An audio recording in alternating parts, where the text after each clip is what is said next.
I think it's important to be selfish, where bringing the family dynamic into it for me is like when we were just dating and the selfish solitude that you get, like, hey, I'm going to go do this. And like, oh, cool. Understanding between you and your spouse or your significant other that personal space is a wonderful thing.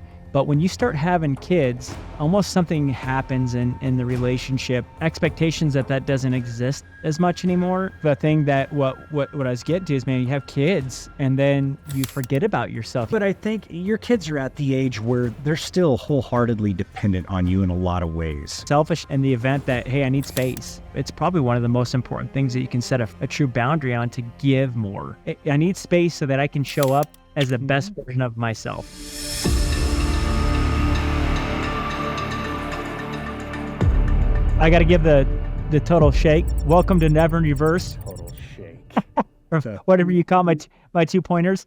Doug makes fun of peace. Hey, no, but welcome back to Never in Reverse, you guys. I don't even know what episode we're on, but we're plus 10. We appreciate you guys joining us here. And I'm your host with my 2 fingers up, Jeremy Axel. Actually, I went with the left hand that time. And co-host Doug Cox. Doug, happy... whatever day it is, Tuesday, man. How's it cooking? Good. It's been good. It's hard. Tuesday, man. It feels like it should be Thursday, but yeah. Let's rewind. And first of all, thanks to everybody for joining us. We do appreciate you guys hopping on this journey with us. We have a ton of gratitude for that, and where this is taking us. Us ramble. Yeah, we don't even know where this is going to take us, but we just know it's going to be it's open, and it's actually growing me and as a person. I'm sure same with you, Doug. It kind of puts you out there, and it extends areas that you just kind of suppress at times. So we hope you guys join us on this journey. We're open for comments, and we want to grow with you guys as this community evolves. So feedback, perspective. I mean, everything. Yeah, absolutely. So, anyways, Doug, how's everyone going, man? Good. I'm ready for winter to be over. I know that. Oh, gosh. We're in you guys dog days of winter, I call it, right? So you get through with the holidays, and then it's like days are still short. January, February's cold, and it's like, oh my gosh, can we just at least get to the first or second week in March when we get to roll the clocks and have an extra hour? Do you remember in Minnesota, which I'm rocking? I don't know if you saw it, man. I'm rocking my Minnesota hat, man. Is that a reggae hat? This is Minnesota. Like a reggae I got this at Minnesota hat. I got this at the airport for my wife, and she didn't want it, so I'm rocking it. You know, dreadlocks to go with that. I mean, that airport's my second house, so if I come back empty-handed, man, it's like, don't do that. Make sure you're thinking of me. Yeah, exactly. So I usually buy stuff that I like, so she gives it to me. There you go. Perfect business model. Perfect. Let me buy stuff I know she won't accept, and I can wear it. And then you wind up getting it. There you go. Absolutely. Yeah, nice. Just buy my own gift, right? No. Yeah. But no, I'm ready for winter too, man. It's been, I know Southern Oregon's been getting crushed. My cousin said that they got a ton of snow in Klamath, and Denver's been freezing cold. I'm ready for. I like that. When that ticks over, man, it's like something happens, right? Yeah. Well, you get off. After work, you grind all day, and then you come in from work and you get home, and the day. I mean, it's dark, and it's like, okay, you try to get a few things done around the house, but I don't know. I think just naturally as, humans, we kind of have this bit of hibernation up there, right? And it's just, I'm ready to break out of that and be able to get outside and have an extra hour or two of daylight to do a few things around the house and enjoy myself a little bit. Yeah, for sure. And one thing I think we need to touch on is as we evolve this show. I wanted to probably should have started this off with that, but this show is going to evolve. We've done a lot on just self-discovery and improvement. This is a wide gamut show, so we're going to have topics and trends and guests from all sorts of life that have experienced potential hardships, but I've always found a way to look in the betterment of the future. And I want to make sure that viewers understand that this show is going to evolve, and it's important for us to all be prepared for that and understand that it's not going to be just continual topics that are generalized. Some different dynamics, exactly. Lifestyle, things that make us tick, things we enjoy. There's a lot to cover. I mean, you can't, there's never ending. I think the biggest route for us in the identification is we struggled with this, and I think it was so important for us to find our way. And just the name of the show, it had to hit home for you and I to where we believed in it enough to embrace it. and in our authentic self. So I don't even have to think about who we are anymore on the show. I don't need to think about where we're going. I understand the core principles of you and I and what we wanted from this, and what it meant to us. And I think that I remember the name, I'm like, oh, that's it. It was so beautiful, right? Like, I think one thing we were just struggling in it. It just, AK pushed us to get to that moment. And, but I want to make sure that the viewers fully understand that this is going to just be it's going to evolve into something much bigger than we've ever envisioned. So, but we do appreciate you guys joining us. And so today's topic, I'll roll into that just so there's some understanding of, it's around solitude. And, we typically kind of do this in segments where there's like some business and life and how bring this in your professional and then personalized and family, and kind of we'll try to keep our pillars the same so that we can cover every area of that. But the power of solitude, Doug, this is going to hit home with me, and I'll share some dark stuff on my personal side when we get to that. But the power of solitude in business and the quiet time, I was thinking about this just 15 minutes ago for you, is like, man, this relates to something that in the business sector for you, man, it's like sometimes you need to embrace this a little bit more. Well, you and I were talking the other day. It's high energy, high focus, and what we're doing and the volume and the people that we're supporting. And I mean, it's just, you're just trying to, keep up, stay organized, on top of it, provide a response to customers, is to where they get a good quality experience. And we're just, I don't know, that coffee pot never stops. But, because we're just, what do you say? How do you Folgers in your cup? I mean, yeah. What was that commercial? The best part of waking up. Yeah. Is Folgers in your cup. Buddy, but don't tease you. It's a good time. Oh gosh. Another coffee. No, but the adrenal gland on our end, dude. I mean, I think caffeine fries it. I think we're just might as well just get it replaced. Yeah, or just get a drip right in our vein. No, but the power of solitude, man. I think in the business sector, the quiet time. I think we try to do that and we talk a big game, but man, I don't know if we represent. I know I'm not perfect in that. The importance of that quiet time to improve. How do you embrace that in our work culture? Or is it hard for you to do? It's hard. I've gotten better. I've gotten better at it. So, for example, like even my email, right? And I did this largely in wake of my family because I would see the emails come through on my phone and I'd immediately put the attention to it. So now what I've done is I put, in a way, setting on my email to where I don't get the email notifications from 5 p.m. to 6 a.m. Genius. So how do you do that? I don't know, but I figured it out here a while ago, and it's been the best thing. So it's still at night, if I've got a moment and I'm sitting there and, kids are doing their thing, my wife's doing their thing, I'll just check just to make sure, things are okay. But I'm not always alert to it all the time, right? The instant buzz. Oh, and you just almost cut off the moment. I get it. Yep. You cut the moment off no matter what. It's almost like you disregard those people and what they're saying. And I've done that so many times, man. I'm so guilty of that. And it's actually it probably makes that person feel so disconnected from you.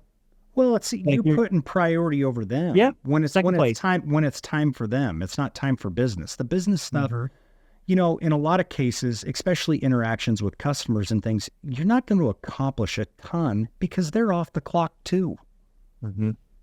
They're taking time for that solitude, that reprieve, that decompress, and I've found that even like Skype, right? Because we use a lot of Skype for interaction, with people in different departments.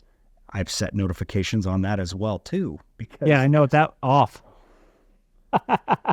Because you're the worst. At 4 in the morning and my phone's on the floor next to my bed because I can't leave it on my nightstand because it'll zzz, zzz, zzz. So I put it on the floor so I can't hear it, but again, we need those moments in business to disconnect, to just breathe, to recharge and put our focus into other elements where people need us as well too, besides business. Yeah. And I think that on the business side, I think, I used to be, if you can imagine that, it's gotten a lot better than I used to be. and I think that's just levels of heightenedness in terms of where the concepts of our I'd love to organization. put a measurable to that because Oh, buddy, it used to be. I mean, it was 7 days a week, 16 hours a day. But yeah, I've stepped out a little bit. And I think there's a time that I just needed to step out and just recharge, and it was like I almost feel guilty of those moments at times. And that's my own shouldn't, though. I mean, we all see how hard you work in this organization, and I mean, when you're firing off emails at 9 o'clock and I'm CC'd on them, or Yeah. the Skype messages with our development group and others that are early in the morning, and I encourage you, like when you here a few weeks ago took the family, you guys went out of town for the weekend. I was like, man, good for you. They need that. You need that. We all need those moments where, you can confidently just unplug and recharge and, just take those moments of solitude to just relax and decompress. Because, it's interesting. I was talking to my dad here a while ago, and an organization that he worked for was very high volume, very high pace, 6 days a week, 10, 12 hours a day. Very big company, Sierra Pacific. And when he worked there, he goes, and I'll never forget it, when I was in junior high, he goes, if I don't make a change in my career, I'm going to die here. Because he was the younger, he was the younger salesman of the core group of the salespeople that they had. And they were in their 50s and 60s. They're, heart attacks, heart failure, cancer, stress. And I think we need to be cognizant of how we're taking care of ourselves on the back end too, because 100%. As high pace as this industry is, we need to take those moments where our health is important, our mental health, our overall and health. to be honest, I'll challenge you on like that statement. I don't know if it's the industry. I think it's just that we're setting a parameter in place, good and bad, right? If used correctly, it's a beautiful thing. And I think you're exactly right. Like we have to have these stabilizing factors. There's things that we're going through, I think, to enhance productivity and create a balance of solitude so that we all have that. And we're learning. It's a team. And we sometimes we have the wrong people in the wrong seat, and we're talking about that internally. It's like, man, is it and this has always been a goal of mine, is it going to give us enough space and time? If we're not buying our time back with what we're doing in the process the process of the scaling of where we're heading, then I don't know what we're doing. Either we have the wrong people to provide the solitude to collectively. Yeah. That means it's an ebb and flow. There's times when each person has to go in and out to give that ecosystem. But if it's always us, we're doing it wrong. Right. And then they're getting what they need all the time. It needs to be this balancing act. As we grow, it's harder on them, but then as they stabilize, it gets easier on us. It just needs to go like this as a balancing thing. If it's always like this, which it's been, I always think we need to revisit what we're doing to provide enough solitude so that our productivity on our end is positive. It should be stressful. I mean, in a sense, right? Otherwise we're going to be complacent, right? It is. But not there's running always going to be those moments of stress. But you're right. We've made those investments. We've got some some supporting casts, let's call it, that are helping mitigate these additional stressful moments to where this thing evens out. Where responsibilities and tasks, mundane tasks that a support person's going to be able to coincide with me and support me with and you with. I mean, it's just these growing pains that we're trying to overcome. And I don't even know, it's exactly right. I think we're not far off from having this, I would say, balance. And I said it about 2 years ago. I said, man, we got about a couple more years of this challenging moments.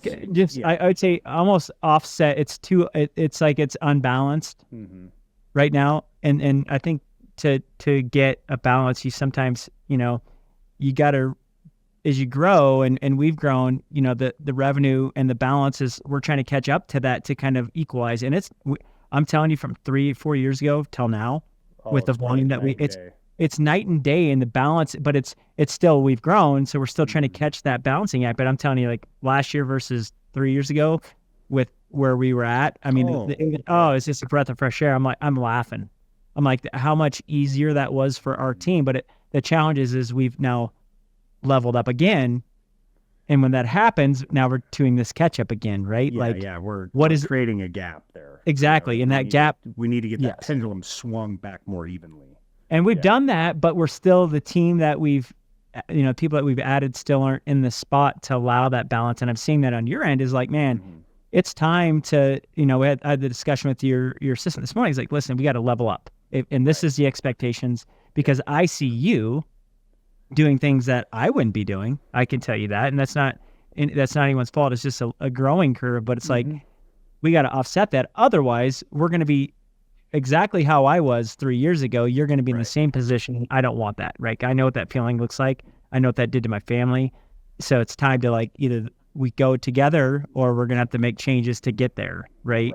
And it's important for us to recognize that early on. And it's time, like now it's like, okay, it's time to do this. We're either going to do it or we're going to find someone or some, we're going to a way to get there, I guess. Right. It's not, we're remaining where we're currently at, because we're going to keep evolving, and that balance needs to occur. And I think we're always going to have these moments, but I hope that they're not as big.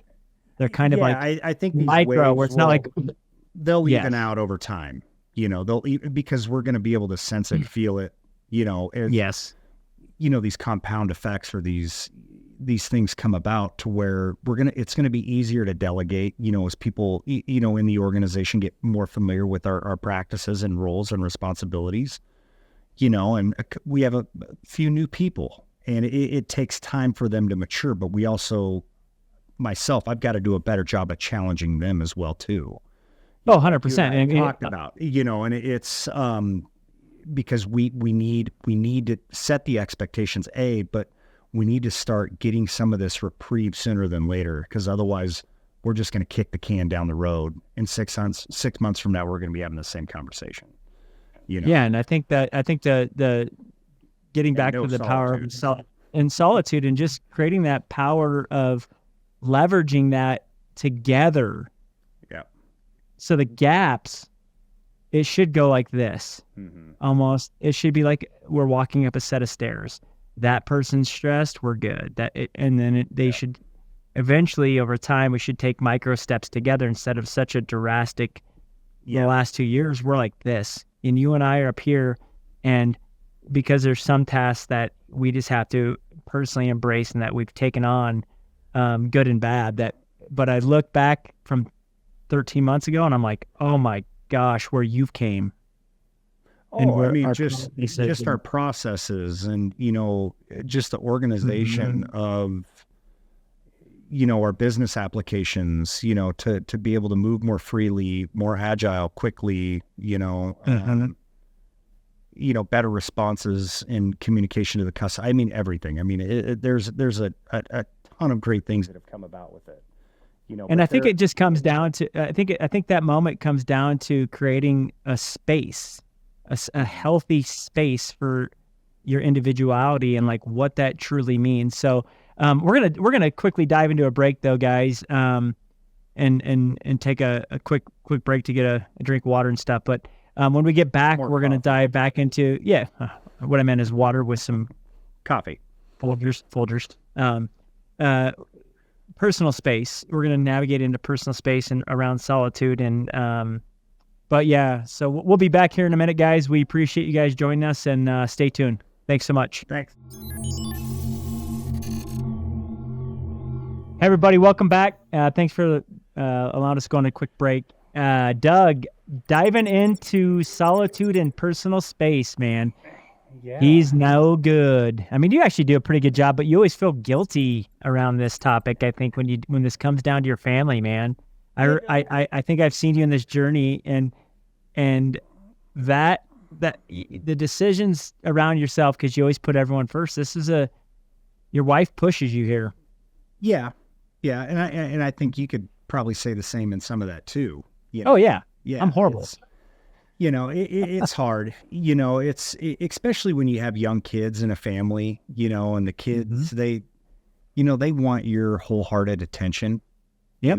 and it's tough. I mean, it's tough to just take time for yourself. But, when I do get those moments, it's nice. It's nice to just catch your breath, breathe, and just sometimes not worry about, what's for dinner or, making sure, the laundry's caught up, the house is picked up, or yard work to do, or, because those tasks and those chores and responsibilities are always there. But there's times they can wait. Yeah, and I think the journey, I mean, I thought, I was telling my wife, I said, man, when we were just dating and the selfish solitude that you get, like, hey, I'm going to go do this. And like, oh, cool. There's such a spatial understanding when you don't have children. What I mean by that, there's a understanding between you and your spouse or your significant other that personal space is a wonderful thing. But when you start having kids, I think that there's almost something happens in the relationship or in my relationship where it's like almost like expectations that doesn't exist as much anymore. And I think that it's probably one of the most important things that you can set a true boundary on, to give more so that you can have solitude and, go get some reprieve. When I was in Minnesota, man, I used to go to Mall of America by myself on Sundays, grab a cup of coffee and sit at Nordstrom's and people watch. That was my thing. Craziest thing on the planet, dude. I loved it because it was so funny. I'm like, you could sit, there's a chair. I remember that I'd go into the same place and I just would sit there for a half an hour and just let almost like this subconscious wandering of your mind, and you just watch people laugh. Like, just the dynamics. Exactly. It was so funny, but it gave me just this downtime where I just literally didn't have to think, because I was working, 2 jobs at once, and it was just churning, and I just needed a second just to and I love being around people, so I wanted that connection just to watch. But in that area where I was at is always, I'd see the funniest things on the planet. And I bet. But you also see people enjoy when they're shopping. Yep. They're buying things that, or fulfilling things in their life. And I mean, you see some joy in that. You see some smiles, and kind of brings a different element to it too. I could see that. But I think the thing that what I was getting to is, man, you have kids and then you forget about yourself. You get lost in, I don't know if you get lost in it. You do, but I think your kids are at the age where they're still wholeheartedly dependent on you in a lot of ways. As my kids have gotten older, I mean, they get up, they make themselves breakfast, they dress themselves, they bathe themselves. Yeah, but that's changed. That's evolved. It is. I'm talking about the moment, like from when they're born until 5-6 years old. I mean, don't forget what you've gone through, and the moments of disconnection of yourself, and you lose yourself in that time. And I'm like, I just told my wife, I said, listen, I finally feel like I'm starting to become a person again. And she's like, yeah, me too. Like, we can have a discussion with our kids and like, hey, can you get your shoes on? And before, it's like, we have 2 boys 15 months apart, and it was just nonstop diaper, this, bath, brush your teeth, and now we're starting to get to the point, like, hey, throw your shoes on. And, they're doing this stuff themselves, and you're like, they're creating their own independence, and which creates solitude of that moment. And it's kind of funny, like the small things that you used to do now are like, where you could sit on the couch for an extra couple of minutes and, tune into maybe something you're watching, knowing the kids are getting themselves ready, where you have a couple extra minutes to just relax. Where before, I mean, you have to be on time and to be on schedule. You had to be a part of making sure they're ready to go. Yeah. And bringing the family dynamic into it for me is like, I think it's important to be selfish in moments at this stage to where, and not selfish, in a negligent manner, but selfish in the event that, hey, I need space. I need space so that I can show up as the best version of myself. My wife the other day, she I think she sometimes almost feels guilty about, hey, can I go do this? And I'm like, absolutely. Because the moment that she gets to do that is a moment of solitude for her, to give herself space away from the family, which is always needed, right? Like, we need those moments to show up as a better version of ourselves. And I think that it's important to be selfish. And I think the communication, I'm starting to get better at that. And the internal communication with my family is like, I'm now kind of wanting to get in this selfish, like, I just need a break. And I'm still like, sometimes I just go do it when that communication isn't clear. And so I'm just learning like, hey, let's communicate clearly and making sure that I can say, hey, I need a little bit, give me half an hour. Just give me a 15-minute, like something where I can just go drink a cup of coffee and not think about anything. Unplug, recharge. Yeah. And go on a walk outside. Come back engaged. Yeah. And I think the communication inside the family dynamic of that solitude requirement is just be open and be clear and be connected to the moment and be sincere that, hey, like I'm being authentic. I need this space. Here's why. Give me 20 minutes. Like, and my wife and I have gotten pretty good of recognizing those moments where we need it, because my wife's busy season starts for her business about September and runs right up to the holidays. Yeah. So I'll take the kids and go to the cabin, knowing that she's going to work, but then when she's done, for the day, over the weekend, that she has some time to herself to be able to, again, relax, recharge, decompress. And she sees it in the moments where, I've been, hustling, going, same thing. And she's like, look, you take some time for yourself. And we've gotten better at recognizing that, I think, as our relationship's grown.